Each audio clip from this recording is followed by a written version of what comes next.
Hello friends, welcome to your channel. In this video, we will see how we could use view binding in Android. If we do not use view binding, then we need to use find view by ID to access the views. For example, in this activity XML file, I have a button with ID toast button, on clicking of which I am showing a toast message.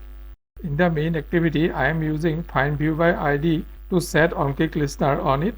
If we use view binding here, then Android will create a class with the name of the XML file in capital and at the end adding binding.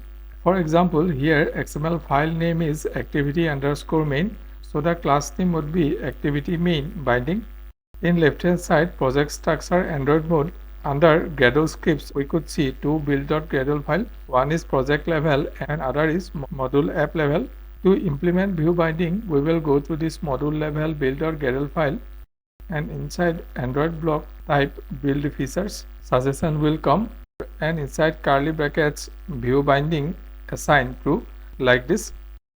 Then on top left sync project sync will take some time.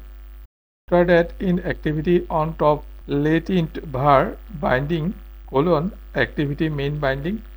Activity main binding is generated in the background from the XML file activity_main.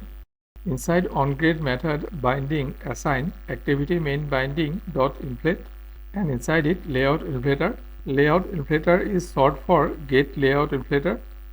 Then in set content view, instead of XML file need to use binding dot root. So instead of find view by ID, binding dot toast button dot set on-click listener.